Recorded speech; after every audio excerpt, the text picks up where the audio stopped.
Feeling really fantastic, and it's been almost a month now, and I could visibly notice the changes in me, feeling more energetic and much more like fitter. Not really. The workout is almost the same. Only thing is, last week onwards, we started with some cable exercises, resistance training, and those are like cable flies for chest, some bicep cable curls, and bicep and tricep, and lat pull downs. That's what we have added the training. Mentally, yeah, much relaxed, less stressed out. Like earlier, I used to have a lot of work stress, as well as sleeps were quite disturbed. But now it's like getting 7 or 8 hours of sleep at a stretch without any disturbance.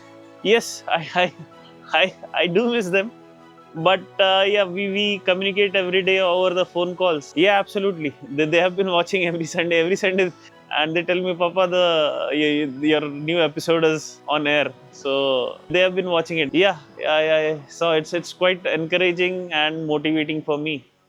Definitely. Like, I earlier used to think it's quite tough to lose weight and get fit, because I tried a lot of things earlier but never worked out. But this journey has been fantastic. Absolutely. I've been enjoying it, and I don't think that this is difficult to sustain or continue it for a lifetime. JC has made it so simple that now I know that I have to keep my calorie intake within the limits. Don't have to like work out very hard like a bodybuilder or a weightlifter. But keeping it simple, I can achieve my goals. This week has been really good. Well, I've been excited from the very beginning. Each week is different. I'm adding strength, and I can see some muscles on my back, my biceps. I'm very happy. Training has been really on point. We have not made any change. So it's the same set of exercises that I started with. Meals have been delicious. So there's Poshtek food. They deliver my lunch and dinner. Mentally, very happy. So I feel really happy every day coming here, working out, and Bala sir has been really supportive, totally at peace. Yeah, this has become a ritual, a weekly ritual that me and my dad, mom, we sit together and watch the episodes.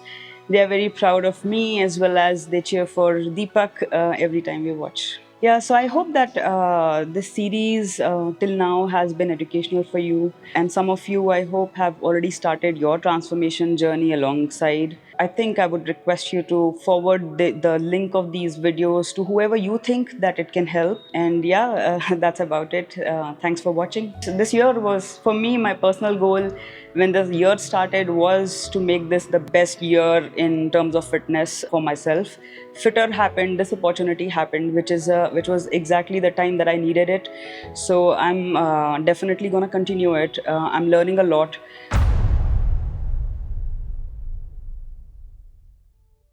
Alright, hey guys, welcome back to Train with JC and Bala. A month has completed. We started training Deepak, and Bala started training Sapna. And if you look back to our previous videos, I had informed you that Deepak would lose somewhere between 10 to 12 kgs, and Bala had. I was aiming for 2 inches, 2 inches loss per month. Of course, our initial weeks of experimentation kind of put us a little back, but I think. So I think let's start with Bala then. Bala, did you achieve the 2 inches per month? We kind of achieved it. So the goal is 12 weeks. So if I look at 12 weeks into 3 equal parts, it's about 4 weeks per 2 inches, which I'm actually targeting, 2 inches per 4 weeks. But we kind of achieved it in 33 days, a little bit more days, but that's okay, because the initial week was necessary for me to do some amount of experimentation, understand how she responds to those calories. And fortunately, the last 1 week he's lost about 0.6 inches, so that's that kind of caught up. Is she still consuming the same calories? And just no, to so revise... we started earlier with 1800 calories the first week, where I wanted to experiment. That is where I understood, okay, that is not helping her to lose any fat. Okay, she was doing the weight training, she was doing decent amount of steps, about 7,000-8,000, but still the waist did not budge much. Okay. So that is where I had to take that hard step, and we had to go to 1,500. Wow, that's a significant drop, because I wanted to see that movement happening. What's our basal metabolic rate and what's our expenditure roughly? So my way of coaching is I don't put any numbers there. Okay, I do fair experimentation in the Fair first enough. week with a decent calories which anyone can actually follow.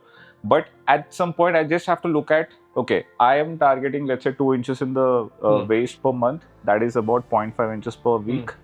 Am I getting that 0.5 or not? If I'm not getting it, change the calories, change the activity, whatever is lacking, change those, tune them so that we keep getting that 0.5 every week. But if you are doing this trial and error thing, does it not make things difficult as you progress further? Because you should be eating less food, working out harder, and doing more steps. So everyone pretty much whoever is following a forward dieting goes through this thing. Of course, I will incorporate diet breaks in between. Okay. Based on how she feels. Okay. So she's been consistent and she doesn't have any hunger issues at this point of time. So I'm like, but I'm constantly taking that feedback on how she is feeling. Right. And one of the things I do is, despite me giving 1800 calories, I always put about 300 calories or 350 calories as spare calories. So that's why I asked you. So why don't you reveal the trick as to how you start with higher calories and then reduce those calories without actually making people get hungry? So maybe you should talk about that. Even if I'm making a diet plan for any person, even for Sapna, I make a base diet which is of relatively low calories but with high satiety food item, enough to keep her satiated throughout the day. Now, whatever extra calories I want to give beyond that is where I put nuts or chocolate or the other stuff which can actually take care of her cravings as well. And at the same point of time, it gives me that leverage that in future, if I have to cut down on the calories, I can just reduce the quantity of that and she'll be in the deficit. So, and my favorite way of doing it is just add more oil, because nobody notices if your oil is reduced by half, because if you are putting, let's say, 50 gram oil in a food, the quantity of the food does not change, because 100 grams is nothing. Nothing. Right? It's like this much. But if you, instead of change 100 gram to 50 gram to, let's say, 25 gram, your calories go down by literally like 250 calories are gone, and then the person is still eating the same quantity of food roughly, right? So that's a very, very important trick, that when you make diet plans, you have to add high satiety foods that form the base of your overall palate, and then you add low satiety and high calorie foods, and then you, over a period of time, you play with quantity of those foods. You don't change the quantity of the base palate, because if you change the quantity of the base palate, then the person can make out, hey, I'm eating less food, I'm actually hungry. So appetite is adaptive. This I've learned in my initial days of my coaching, and I've seen individuals who've been eating like 2,800, 3,000 calories of high satiety they still feel hungry. Even if we give 2,500, 2,400, they'll be like, I'll feel hungry. So it's better to have that base diet of a decent calories. And this, I think, also brings us to the concept of, one is physiological hunger and psychological hunger, because there are different mechanisms that trigger physiological and psychological hunger. So your serum glucagon levels, your blood sugar levels, and your glucagon, it triggers leptin, and that basically tells your brain that, hey, you're kind of hungry, you need to eat more. But your blood glucose levels actually cause physiological hunger. So there's psychological hunger and then there's physiological hunger. The problem is that most of people cannot differentiate. And the fun part is your leptin kind of also elevates in response to high satiety food. On the other hand, if somebody is extremely obese and he loses some amount of substrate, that also alters your leptin levels, right? That can also cause, which is referred to as psychological hunger. So leptin is kind of a messy stuff. It's complex, but I think once you understand the concept of how palatability and satiety comes into play, people can actually stay hungry at very, very low calories. You try eating salad, and I think nobody can eat more than 800 calories worth of salad per day. That's a lot. I know. And so people can actually survive 600, 800 calories per day and not feel hungry, because they are eating the food which is making them so full that it's practically impossible. On the other hand, you can actually make people eat 10,000 calories in the form of just nuts and pizzas and burgers, and they'd still end up getting hungry. So satiety and palatability is something which very few people understand. But once they understand why somebody's feeling hungry and somebody's not feeling hungry despite eating less. Maybe we ought to cover on this in a separate discussion, but moving on. So I kind of reduce the calories using these food items. Like I've put some extra curd. I also put a lot of chocolate. So I've reduced that. I brought it down to 1,500, 1450 So ish right remove now. some high density food, added more high satiety food. High satiety food. And yeah, I mean, she's comfortable. She's not having any hunger And issues now at this point. is her journey, and okay, so 0.6 inches in the last week itself, which means that things are getting more serious now. Yeah, so right? she has lost 2 inches, which was my target for 28 days, but we kind of achieved in 33 days. Perfect. But I think we can easily catch up. Right. I And, haven't met her now, so I don't know how she's looking, but hopefully I'd meet her soon. Yeah, one of the other things I've also noticed is her strength level is going very, very high. Yeah. And of course, the use of machines has played a major role because she comes at the same hour, and I've been watching her. I mean, strength is crazy high. Superb. So I think Coach Bala is doing his job, and I have no doubts that he'd be able to achieve his results. In my case, if you look at my previous videos, I had mentioned that Deepak is going to lose about 10 to 12 kgs in a month. We also had initial experimentation days. He started with 126 with me on March of 2nd, and as of Monday, today is Wednesday. So today he is 116.1 kg. So that's a difference of 10 kgs. On Monday he was around 116.4 kgs. So it was still 9.6 kgs. So we also achieved our target in kind of like 33 days. 10 kgs. Yes. Damn. So 10 kgs in a month. His HbA1c when he started was 12.7, 12.8. We just got his blood report done on Monday, and the results came yesterday. Now it is around 9. So there's a drop of almost more than 3 points. 10 kilos, and oh wow, okay. Now his doctor, so he's constantly in touch with his doctor. So he has also reduced his medicine. So he was taking metformin. Yeah. And so he's also adjusting the dose of the medicine. So which is also very important, that even if you are losing weight, if you are diabetic, make sure you're in touch with your doctor so that he can keep reducing the dosage. Otherwise, you go from hyperglycemic state to hypoglycemic state. So thankfully that's not happening. So you're keeping a close eye on his blood sugar levels. He's checking his fasting blood glucose. I think this is in line with your approach of making him lose quickly so that his vitals can actually come into normal range. Yeah, see, because we are, like I said, he's morbidly obese. Yeah. So he requires a lot more attention and a lot more visual monitoring compared to a healthy individual. Because see, in his case, if he's losing 10 kgs, he was on a heavy dose of metformin because his HbA1c was freaking 12.7, 12.8. It's like diabetes, and then he's like diabetes plus. He was getting A++ in that department. Now he's an okay student because now he's 9. Yeah. Right? So what happens is when you take any sort of, again, I don't want to get into details of how diabetes works, but basically it's about going from hypoglycemic state to hyperglycemic state because of your insulin not being secreted by your pancreas. And there's basically a medicine called metformin which is supposed to aid in that. So metformin kind of pushes your extra blood glucose into your cells. Right? Now, if it starts pushing the blood glucose into your cells, you're losing your weight and your blood glucose levels are naturally coming down. On top, if you start taking metformin, you can go from a hyperglycemic state to hypoglycemic state. And when that happens, you're not getting sufficient amount of glucose in your body, and it can become problematic. You can fall, you can get dizzy, chakkar aane lag jate hain, and all those things. So to avoid that, we are keeping a very close eye on his blood glucose levels every single day. And so thankfully, his doctor is very nice. He's also reducing his medication. And like I had said, my target still remains that in the next 2 months, he'll lose another 20 kgs. 30 kgs total. Yeah, total 30 kgs. I want him to be below 100. And again, is there a way to lose so much weight in a healthy manner? Because this is a taboo.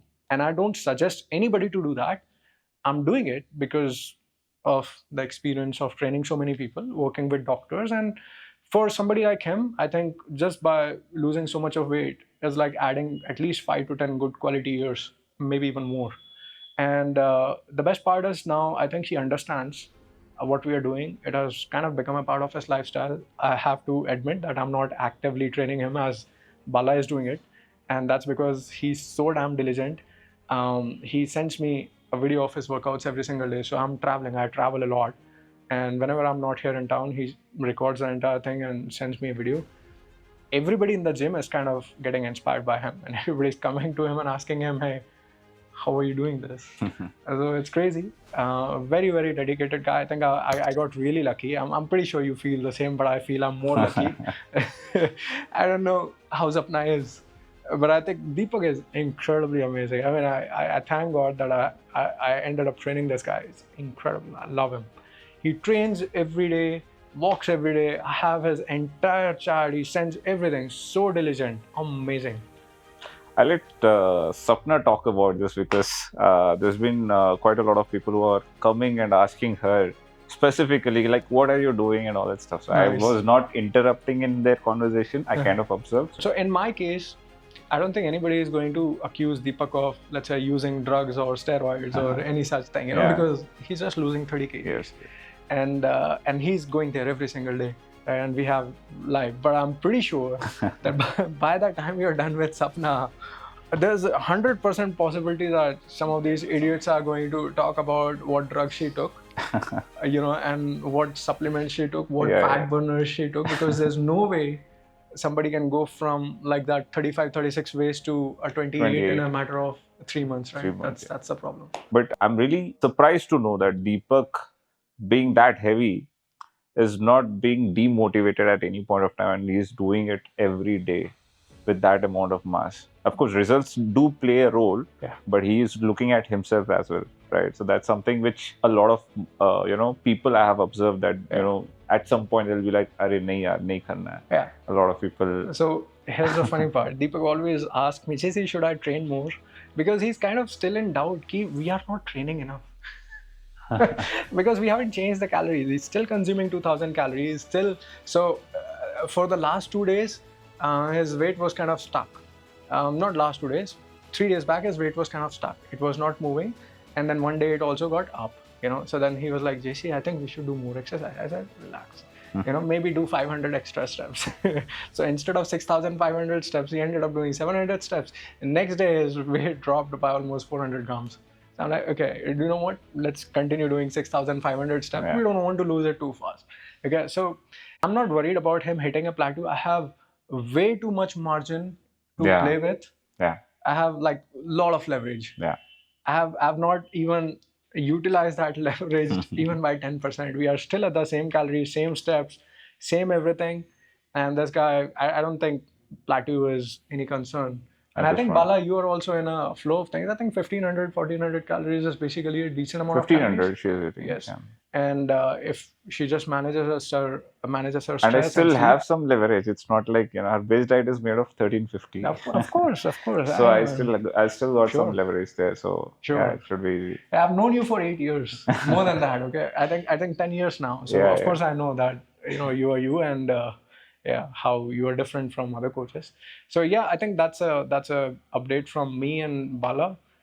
This transformation is live. The reason we are doing this is because a lot of people think that these transformations are photoshopped or magic, or maybe they are too difficult, or people can't do this. Maybe post only if it is successful transformation or something like that. Yeah. Sometimes people also think that anybody cannot do that. Like, those people are different people. But hey, look, we selected 2 random people, and we didn't know who we'd end up training.